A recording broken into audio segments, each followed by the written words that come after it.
আসসালামু আলাইকুম ওয়া রাহমাতুল্লাহি ওয়া বারাকাতুহু। ইন্নাল হামদুলিল্লাহি ওয়াহদা ওয়াসসালাতু ওয়াসসালামু আলা মান লা নাবিয়্যা বা'দা আম্মা বা'দ। সম্মানিত উপস্থিতি, আমরা ধারাবাহিকভাবে আপনাদের সম্মুখে আলোচনা উপস্থাপন করছিলাম সালাফদের কোরআন চর্চা।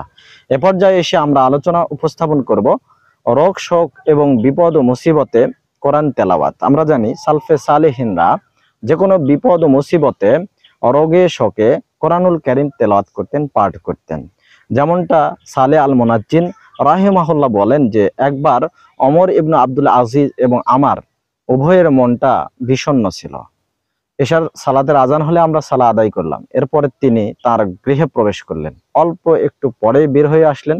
2 রাকাত সালাত আদায় করে সূরা আনফাল পাঠ করা আরম্ভ করলেন।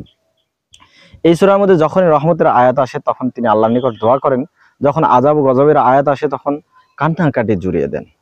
তিনি একেবারে ফজর ও আবদি এই সূরা তেলাওয়াত করতেই থাকলেন। সুবহানাল্লাহ। শুধু তাই নয়, সালে আল মুররি রাহিমাহুল্লাহ বলেছেন যে একবার আমার স্ত্রী পক্ষাঘাতগ্রস্ত হলে আমি তার সম্মুখে কোরআন তেলাওয়াত করলাম, এতে সে সুস্থ হয়ে গেল।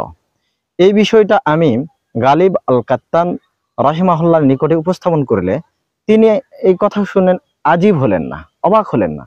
তিনি কসম খেয়ে বললেন, আল্লাহর শপথ করে বলছি, যদি তুমি বলতে যে এক মৃত ব্যক্তির সামনে আমি কোরআন তেলাওয়াত করেছি, এতে সে জীবিত হয়ে গেছে, তবু আমি আজীব, আমি অবাক হতাম না। আল্লাহু আকবার। সম্মানিত উপস্থিতি, কি বোঝা গেল?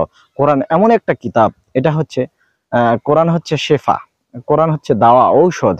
তাই আসুন বিপদ ও মুসিবত এবং রোগে শোকে কোরআনুল কারীমকে পথ্য ঔষধ হিসেবে ব্যবহার করি, সালফে সালেহিন এর পথ অনুসরণ করে। আল্লাহ তৌফিক দান করুন, আমিন। ওয়া আখিরু দাওয়ানা আনিল হামদুলিল্লাহি রাব্বিল আলামিন। আসসালামু আলাইকুম ওয়া রাহমাতুল্লাহি ওয়া বারাকাতুহু।